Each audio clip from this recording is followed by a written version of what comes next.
This occurred in 2001. At the time, I was working as a security guard at an aging business mall. The mall had 4 levels in total, and we only had 2 employees working the night shift. Because I was new and unfamiliar with the area, the captain requested Higo to accompany me.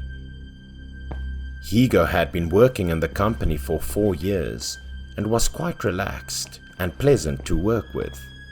It was still early to be on duty, so Higo and I played cards and chat for a while.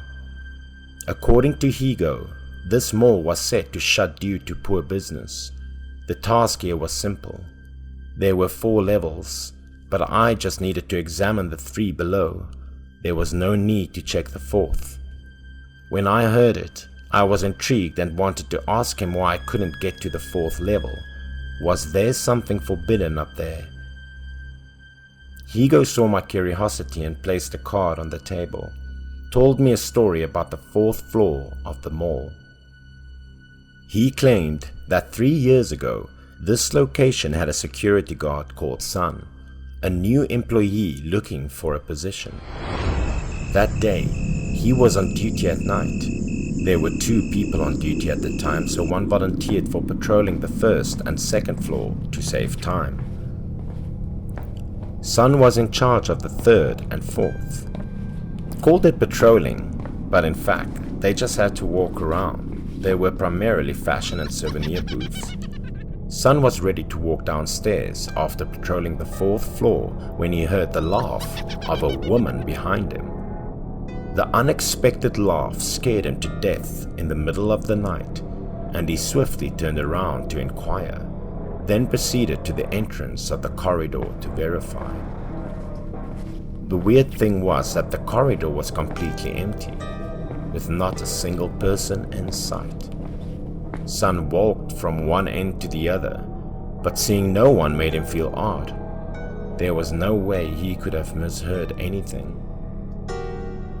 He paused in front of a closed-door window, and at that moment Sun felt a chill down his spine, as if there was something near that he couldn't quite put his finger on. He was ready to head downstairs when he heard more eerie laughter behind him. Sun abruptly shifted his gaze, too terrified by the scene in front of him. Sun observed something scary. He saw the mannequins in the shop behind him, gazing at him with pale eyes, grotesque features, followed by demonic laughter. Sun was so terrified that he recoiled. After a long time, he stood up and hurried downstairs. Higo claimed that Sun panicked that night and was already frightened, and that he was eventually dismissed by the firm. What Higo said was extremely frightening, and I wasn't sure if he was attempting to scare me or not. But Higo was dead serious and didn't appear to be kidding. After finishing the story, he said he went to his checkpoint. I followed Higo out of the security room. He assigned me to patrol the 1st and 2nd floor while he walked up to the 3rd floor personally. The mall would shut down the escalator at night and would have to rely on an outdated elevator to go up and down. Higo stepped into the elevator and instructed me to contact him on the walkie-talkie if anything went wrong. I began patrolling the 1st level by myself, and I was still terrified of what Higo mentioned earlier. In 3 steps, I virtually completed examining the 1st floor. Then I reboarded the elevator for the 2nd floor. I pressed the button and the old elevator began to groan and rise. As predicted, this retail complex was in disrepair. Just then, something unusual happened that gave me shivers. The elevator didn't stop when it reached the 2nd floor, but instead went higher. It continued till it reached the 4th floor before coming to a halt. This terrified me. I felt nervous of something that I couldn't name, and as the elevator door creaked open, I didn't dare to take a deep breath. Thankfully, there was nothing outside the door. I immediately hit the button to lock the elevator door down to the 2nd floor. The outdoor space was extremely dark, which made me impossible to calm down.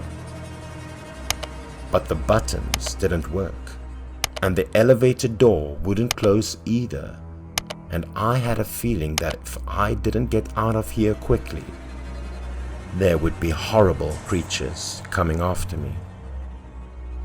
At that time I remembered the walkie-talkie, so I grabbed it and dialed Higo, but the radio couldn't connect to Higo and instead created a rustling sound that sounded like interference. I dialed it 3 times in a row. I couldn't stay in the elevator any longer. Perhaps it had actually broken, so I walked out. As soon as I entered the 4th floor corridor, just as Higo said, there were windows on both sides with many mannequins inside. I lowered my head to try to walk straight and told myself not to look at them, but my curiosity compelled me to lift my eyes to examine. And it was terrifying because these mannequins had monstrous features and were staring at me. I proceeded to the end of the corridor where there was an anti-theft door and took a slow deep breath to calm myself down. The escalator was directly in front of me, and it was probably my only way out right now, so I kept walking with my instincts attempting to shine the torch forward. Suddenly, I spotted the door, perhaps an exit, but when I pushed the doorknob, it was closed. At this moment, the door was jammed, making me even more terrified. I tried my hardest to open it. I grasped the door handle with both hands and pulled it back as if something was held behind. But then the door slammed open unexpectedly. Not only that, but the objects within truly terrified me. There were a number of odd individuals tumbling towards me. I gazed at them in disbelief. These guys had horrible features and no limbs. I couldn't get away, and I was crushed down. They appeared to be damaged mannequins that had been packed inside the warehouse. These were the types of models found in clothes retailers. They all stared at me with glassy eyes and hideous faces. That sensation terrified me. I was so scared and took a step back. Those mannequins were scattered on the floor. Their gazes were still fixed on me. They all kept staring at me like that. What are you up to? Higo's voice suddenly came from behind. He returned to the security room after patrolling the 3rd floor and didn't see me. He heard my scream on the 4th floor, so he came up here to check. I was in panic while informing Higo that these mannequins looked like devils. He kicked at the mannequins laying below. Then he looked up at the mannequin's head. He looked at it and said, they were normal. Perhaps it was because I was afraid of the other tail, so I looked at it incorrectly. What was unusual was that once Higo arrived, those mannequins went back to being normal, simply a collection of damaged clothing mannequins. So Higo threw them into the dustbin. Higo and I returned to the security room. I still had the impression that those mannequins were staring at me after I had gone a few feet. I worked in the mall for 2 months before it closed.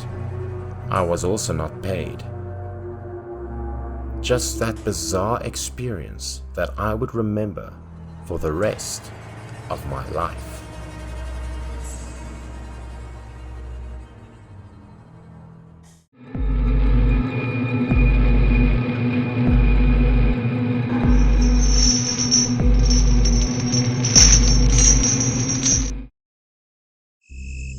When I started university 5 years ago, my parents rented me a small flat in an old apartment building near the school. I believe that everyone might have had a reckless childhood, but no one should be like me, since I had witnessed a terrifying event. That night, I went back to my passion, climbing to the next balcony, and of course, not to steal anything, but because living in the room next door was a really attractive girl who attended the same school as me. I had no dirty intentions. I simply wanted to see her every day and watch her read, study, or simply clean the room. I would be at her balcony at 10 p.m. sharp every night, carefully opened the curtains with my hand and peeked inside. She appeared to be sweeping the floor at the time, carrying a piece of paper in her hand, and she looked quite cheerful. But then I realized she was talking to someone. I began to wonder who she was talking to, or whether she was using a headset to make a phone call. Most likely, she was chatting to her lover. Her body leaped abruptly. Honey, don't do that while I'm cleaning the floor. Despite the fact that she was dressed simply in a shirt and pants, her body was really appealing. She was staring into the air with wide round eyes and curly eyelashes, producing a gentle voice. Was she practicing a play?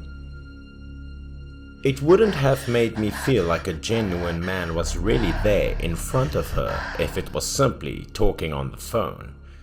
It was clear that they were practicing a play, although this one appeared to be a bit too sensitive. Standing behind the window frame made me feel more thrilled and shy than I had ever felt before. Was she actually acting in a play? If only I could play the male lead. She slid down the sofa, her thin but plump body hidden behind those garments. Everything was made more appealing by the long hair that fell on the sofa. Sweating heavily and taking slow, deep breaths, it looked like she was hugging someone. Even if it was only a rehearsal, it looked so real. This was quite daunting for a teenager like me. I stood there for a long time, and despite the fact that there was dew on the ground, I didn't feel cold at all. At the moment, I was still thinking, wow, I truly hit the jackpot today. That night, even though I returned to my room, I couldn't sleep. I kept tossing and turning and thinking about the scenario at the time. To be honest, I was such a pervert back then. I went to school the next day with dark circles under my eyes and couldn't open them since I couldn't sleep all night. I was walking back to my room from school when I heard footsteps behind me. I turned around, the corridor was empty, and no one was there. Something piqued my attention as I was ready to return to my room. And what I noticed was the door key, which was still plugged into the door handle of a room. Maybe because my neighbor forgot it in a rush.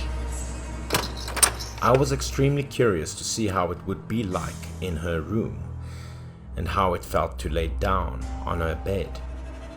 And it seemed that tiny monster in my mind had triumphed, since curiosity and intrigue compelled me to open it. My heart began to feel guilty as the door opened, but my hands couldn't stop. I was acting exactly like a pervert. I entered the room gently, opening the door. A feminine smell wafted through the room, erasing some of my shame. The space was poorly lit and quite empty. Curiosity raised again inside me after standing for a while and gazing around the room.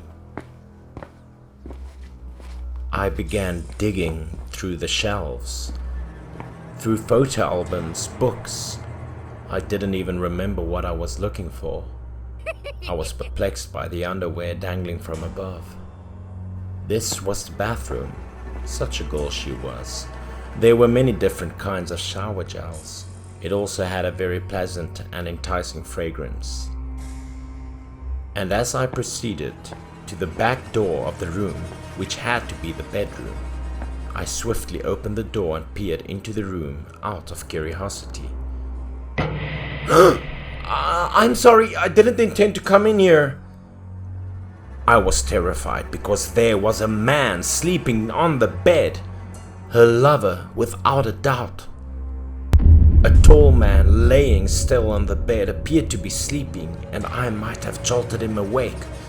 I'm sorry, please don't beat me. I didn't intend anything bad, I said loudly, hoping he would pardon me while hiding my face with my hands for fear of getting slapped.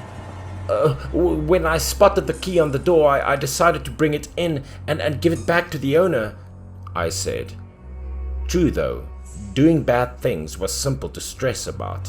My sweat was streaming and I'd always been a coward. Then I gradually calmed myself and opened my eyes again after explaining with my eyes still closed. What a strange thing it was for me to summon the courage to face him in the eyes. He was like a statue, laying immobile on the bed. Only now I got the courage to investigate further, and it turned out to be a humanoid statue. It's a statue? What brought it here? I was still sweating heavily and terrified.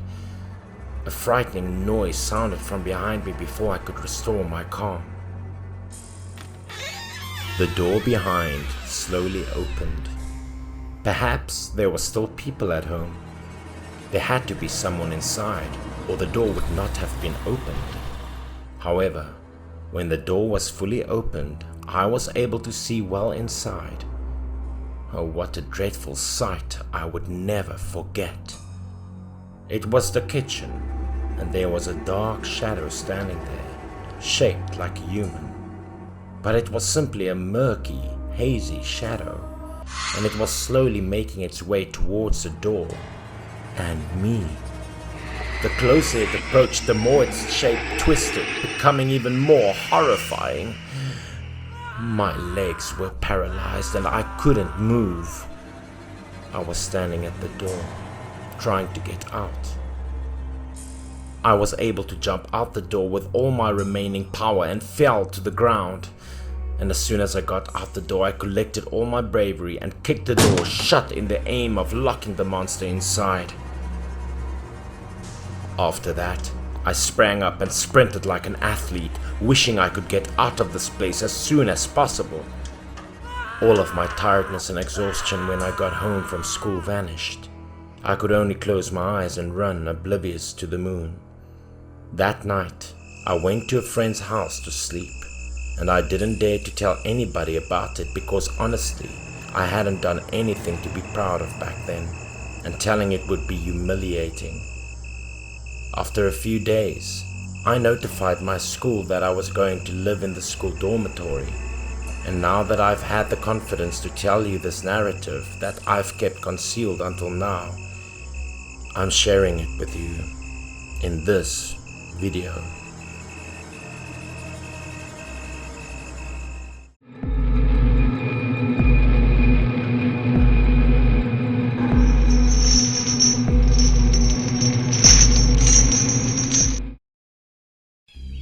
This story happened when I was a kid.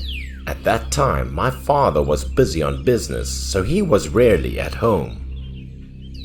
During the day, my mother was busy with work, so she could only send me to my grandmother's house in the countryside. Wow. Grandma loved me very much. She often cooked a lot of delicious dishes for me. It was true that only I was loved by Grandma the most when I returned to my hometown. Mom saw that I was used to this place, so she told my grandmother that she would send me here to play for a while. My mother thought my grandmother would be annoyed, but no, she was extremely happy about it. My grandma even said that she could let me stay with her forever. That night, my mother arranged the place to sleep and prepared some necessary things for me when I was here. Before going to bed, my mother asked me if I wanted to go to the bathroom. My mother said that she wouldn't take me to the toilet if I wanted to go at midnight because the toilet was not in the house here. Hearing that, I immediately understood what my mother meant, that she was afraid of ghosts, so she wanted me to go with her. I laughed and teased her that she was so old but still afraid of ghosts. So my mother gave me a strong knock on my head, causing my head to swell with a huge lump.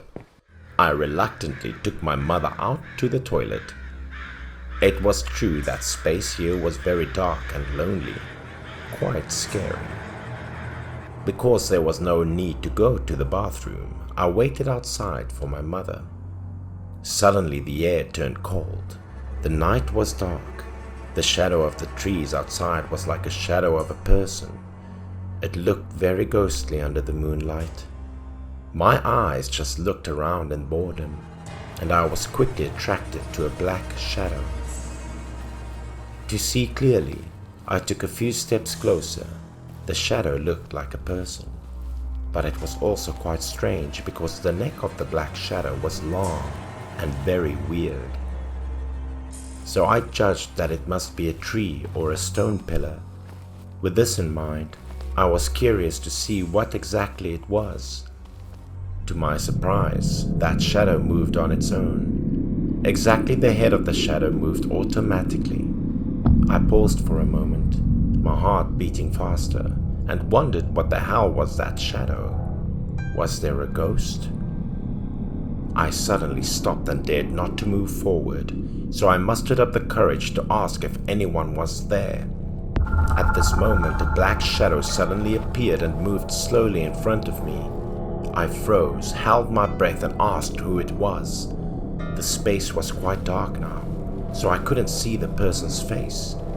The person suddenly stopped and made a humming sound in his throat, sounding like he was trying to say something but couldn't. At this point, I felt so scared that I couldn't even move my legs. Suddenly, I felt the footsteps of that person moving. The shadow once again moved towards me. My eyes widened and the figure of the person slowly appeared behind the wall. I would never forget his face in my life. It was a face full of folds and the skin was mushy like a lump of mud, which could fall off at any moment. The scariest part was his very long neck that made him look very tall and thin like a rotten tree. He groaned as he walked, waving his thin arms as if trying to catch me. With all my might, I ran away, literally being chased by ghosts. At this point, my mother just came out of the toilet and I bumped into her. My mother seemed a little worried seeing me like this. She asked me what happened. I just saw the boogaboo. I stammered nervously and pointed in that direction. Hearing that, my mother also expressed fear. She immediately pulled me into the house. Because my mother and I made a lot of noise, Grandma came out from the inner room and asked us what happened. My mother was scared and said I just saw a ghost outside. I wanted to explain that it wasn't a ghost, it was a boogaboo, because that guy looked a lot like the boogaboo movies I had seen. Hearing that, my grandmother reassured me. She asked me to tell her in detail what I saw.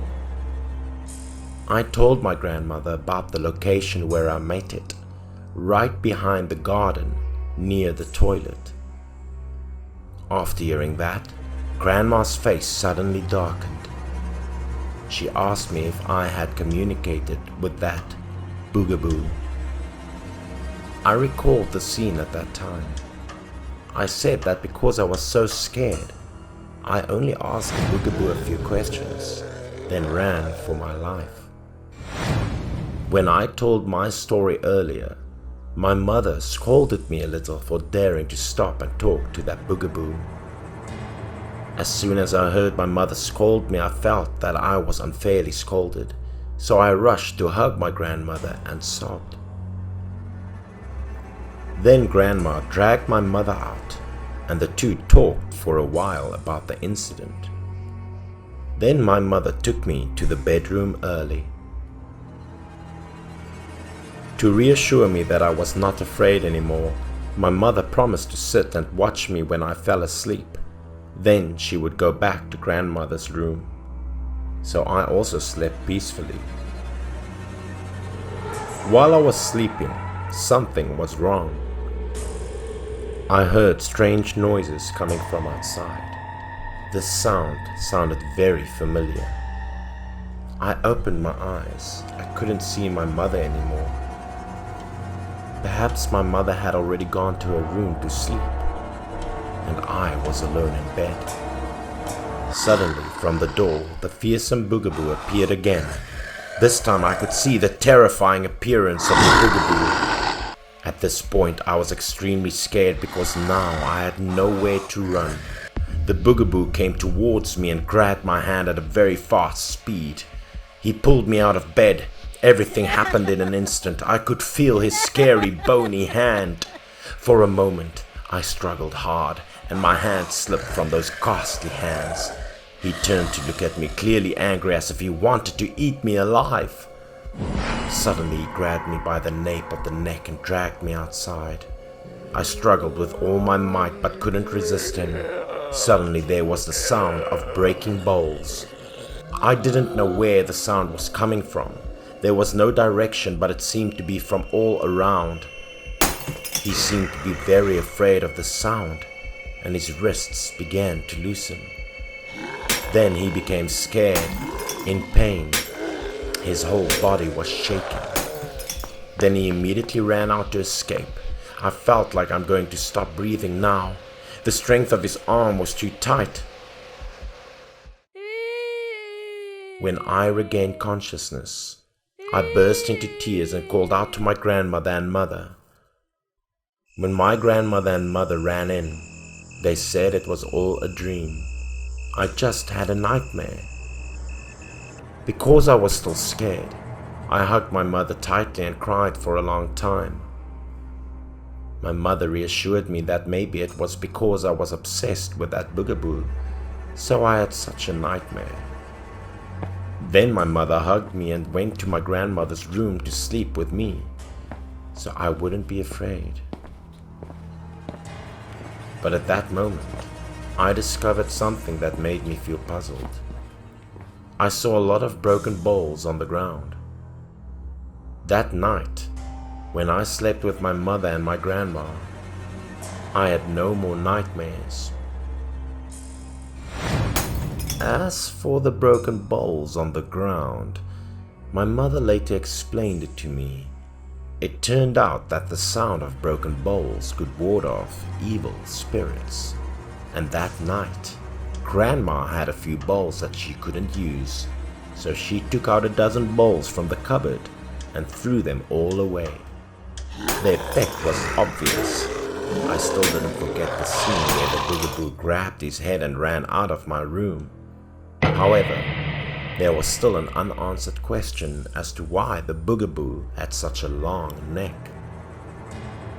Until one day, I heard my grandma say that the Boogaboo that haunted me that day was a ghost that resided at the end of the village. When the ghost was alive, he used to be a child kidnapper. Later, because of debt and his wife left him, he hanged himself. Since then, he had become a ghost that specialized in harassing children in the village.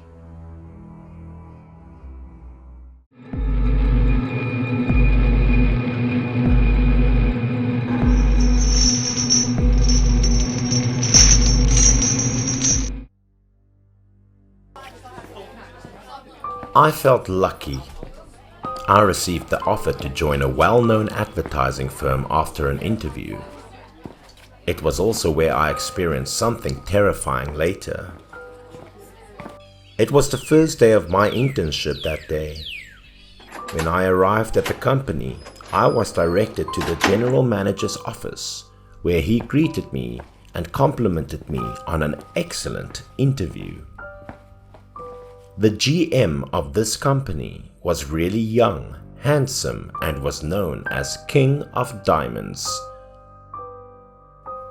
The GM assigned me to the project inventory department, mainly doing some sorting and document editing. After explaining the job, the HR manager came to lead me to my workplace. When we came to the department, he showed me where to work and told me to get to know people around. The table had been cleared, and it seemed that there had been no staff sitting at that position for a long time. Seeing a new colleague, people around started to notice me. At this moment, I felt that everyone's expression was a bit unfriendly. Their attitude didn't seem to be cheerful when I appeared. A female colleague told me that it would be better for me to offer to change the working position. It turned out that the owner of this desk was Lisa, who committed suicide by jumping off the company building. But I didn't care about this matter because she and I did not know each other. I just felt worried a bit because I didn't think people would greet me in this way. In the company, I noticed that there was a man sitting next to me who seemed unapproachable. His name was Tom. I found out many times that he was secretly peeking at me, which made me feel so uncomfortable. Also, Tom was usually very shady, and his nasty temper was evident on his face, which made me try to minimize contact with him. A week later, I was called in to work overtime for drafting bidding paperwork for a new corporate project. I was the last one remaining in this vast, desolate office. This was my first project. Succeed or failure of this project would determine whether the firm would keep me. Fortunately, all of the supplies had been pre-prepared, so it wasn't too tough for me. I took a sip of coffee and sat back in my chair, seeing that the bidding paperwork was nearly finished. I went by the windows, wanted to enjoy the night scenery outside and rest my tired eyes. A breeze of cold air rushed in as soon as the windows opened, making me feel quite calm. But then, a dark shadow appeared in front of me, falling down at a breakneck pace. Even though it was just for a split second, that figure passed me and dropped below. I instantly pushed my head out and glanced down. I was terrified, but there was nothing odd down there. My heart was still racing. I could tell that I saw someone falling from the building just now. Then I returned to my seat and deliberately placed my palm on my forehead. I was reclining back in my chair. All out of a sudden, the office lights went out. My computer screen went black at the same time. I instantly leaped out of my chair, knowing that the bidding paperwork I had been working on earlier had not been saved, and that if the computer crashed, the entire night's effort would be gone. So I checked from the top to the bottom, and this time it was really gone. The power in this building had been turned off. Suddenly the screen just switched on. Even worse, a video began auto-playing on the screen. This video scenario seemed quite familiar. Wasn't this my office? The video feed was zoomed in and finally mirrored on a desk. This desk resembled mine. But the woman at the table wasn't me. She was a total stranger who was typing in front of the computer and appeared to be working hard and concentrated. But then two arms appeared from behind her, covering her lips and pulling her back. According to this force, the woman was taken aback and leaned back. Then she fell down on the floor. The woman's legs were continually straining in the next shot. After a few minutes, the woman was able to release herself. She bolted in the direction of the camera, her clothing strewn, and in a panic. At that moment, the video screen was jammed. The camera frame went back and showed the top floor of the office building, where the woman was being pushed towards the rooftop railing by someone. Her expression was filled with terror, and she implored the guy. However, The person who was tormenting her was still unable to be seen clearly. That man approached cautiously, but she gave up and leaped down below at that point. The man or person didn't appear to anticipate the woman to be so rash. He went over after the woman jumped down and peered down below. At this point, the man's face emerged clearly in the camera. It was the general manager, and I couldn't believe my eyes. The murderer in the video was really him. What was more unexpected was his remarkable serene look. The screen then returned to its previous state of noise, but the computer let out a horrible wail. I jumped out of the chair, startled and now in panic. But what was even worse was that when I glanced up, there was already a person seated on my chair. She was the woman in the video right now. The woman's eyes were transfixed to the computer screen, tears as crimson as blood streaming down her face, her body and clothing stained in blood. Too terrified, I ran to the door with all my strength. However, when I arrived at the entrance, I was unable to open the office's glass door. The wail behind was becoming louder, piercing my heart, and I was sweating profusely. My legs were mushy, and as I clutched the glass door handle, my entire body trembled. A person arrived outside the door in the middle of my anguish. It was Tom, but he didn't gaze at me, tears in his eyes instead. He was staring straight into the office. The odd thing was that when Tom yanked on the door handle, the glass door instantly opened as if it had never been locked. A breeze blasted out of the room at the moment Tom opened the door. Both Tom and I stared at the desk at the same moment. The woman had left, the chair was vacant, and the drapes were only faintly swaying. Tom eventually returned to face me at this moment and said, "What happened? Wasn't Lisa just here?" When he said that he had just seen Lisa, I informed him that it was true that I had just met Lisa. She also showed me a video on my computer of her leaping from the building and the CEO murdering her, I added. When Tom heard this, he dashed over to my computer. That a video was saved on my computer desktop, and the video substance was identical to what I just viewed, which shocked Tom. The next day, using the video as proof, the company's GM was arrested. He was accused of causing Lisa's death after being sexually harassed by him.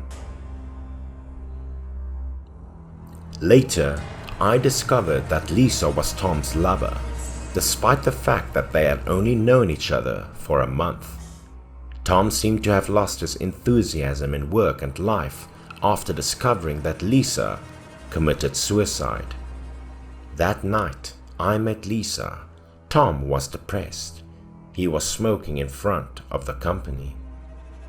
When he noticed the office lights were turned off and a scream was heard, he took it as a terrible omen and raced up to see what was going on. The cops were baffled as to who made the video.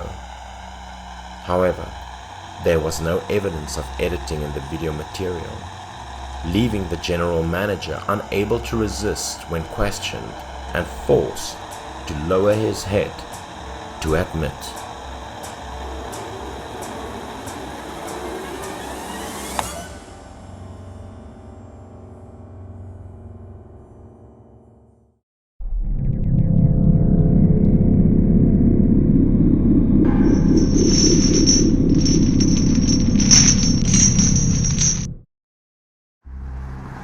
My father had been a truck driver for nearly 5 years. Almost every route he was familiar with, and especially had a very wide relationship. After a long time driving a rental truck, my father talked to my mother about buying and driving a truck on his own to make more money.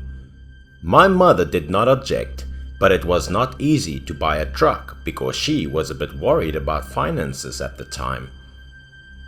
My father was thinking about buying a used truck to drive.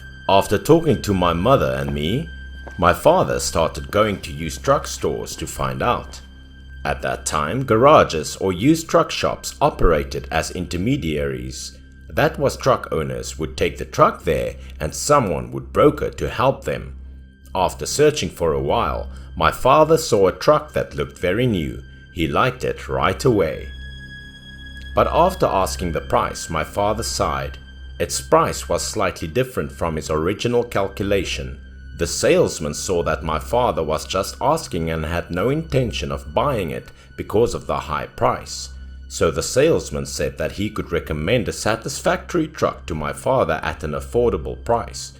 Then, the salesman took my father to see a truck he was talking about. The truck the salesman showed my father was new and beautiful.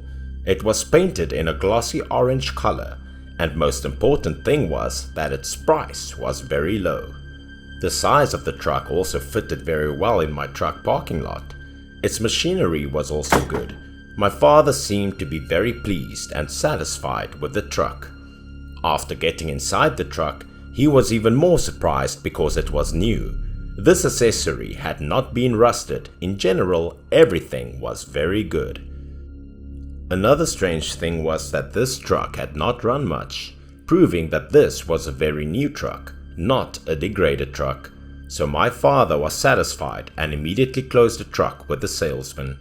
He also said that my father was very lucky to have bought it early and wished my father a prosperous business with this truck. Now, this truck was my father's companion on long journeys. He felt very satisfied and regularly cleaned it very meticulously. But on the first day my father drove to work, something happened. I remember that day my mother was cleaning the house when the phone rang. The call was from my father. He said on the phone that he had an accident on his way to work and was in the hospital. When my mother heard the bad news, she couldn't keep her composure and even dropped her phone on the ground. Then she rushed to the hospital to see how my father was doing. My father was sitting on a chair. Two people were shouting at my father. That was the family member of the person that my father hit the truck with. Fortunately, the person was not seriously injured. When my father got out of the hospital, my mom asked him what was going on. My father said that he did not understand anything. He recounted that he was driving a delivery truck and turning a corner. At that time, my father glanced in the rearview mirror to see the road before turning the truck in. Suddenly, he saw a person walking beside the truck, but there was an absolute safe distance between the truck and that person. When my father reached the bend, a few people ran to the middle of the road to block the truck. They shouted to signal my father to stop the truck. One man said my father's truck hit someone. My father did not know what happened, but to be safe, he quickly braked and stopped the truck. My father quickly jumped out of the truck and approached the man to ask what was wrong. My father said many times that he didn't think he hit that person, but he didn't understand why a man fell on the street like that. That man injured his hand, screaming to ask my father to pay compensation for causing the accident. When he told my mother about it, my father said that the man most likely was trying to rush into the truck to get angry. A week later, my father resumed work as usual. However, a strange incident happened, causing my father to find himself once again in a confusing situation. That day, when my mother was cleaning at home, the phone rang again. When my mother picked up the phone, she was startled to hear that my father had caused an accident again, and this time with a child. The parents of the child went to the traffic police office to resolve the incident in anger.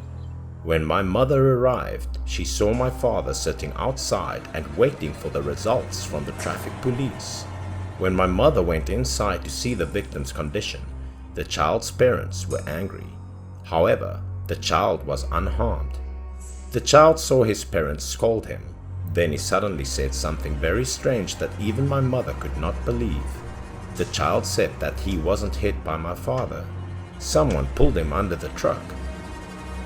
The boy said that he was walking on the sidewalk that day and he was going to stop by the store to buy something. Hearing the sound of a truck approaching, the child purposely moved to the side with distance enough to keep him safe. The truck was also running at a very slow speed and was very safe. But just as the truck passed him, he suddenly saw a person sticking out from under the truck with very sharp fingernails. The man looked bloodied. His eyes could only see the black irises, and he quickly pulled the child under the truck. When the child told that story, his parents told him not to tell such myths because why was there someone under the truck? While everyone was arguing, the traffic policeman in charge walked in. He said that they got surveillance footage of that stretch of road and asked us to come to see it. It was good that the whole process of the accident was captured so realistically. When my father's truck passed a child, there was indeed a safe certain distance between the two. That distance was too far for my father to cause an accident. Suddenly, the child seemed to be dragged under the truck like on camera, but at this point we didn't see anyone under the truck. The child was like being sucked under the truck. When it was clear, the child's parents took him out of the police office and did not make any further claims. My parents were on their way home when a policeman called back. He asked my father if the truck had to be purchased below market value. Through investigation, that truck was involved in a fatal accident just last month. A young man was hit by a truck, sucked under the truck, and dragged more than 10 meters. After my parents got home, they discussed it many times and decided to sell the unlucky truck. It had been a few years since this happened, and my father still drove someone else's rental truck and never mentioned the idea of buying his own truck anymore.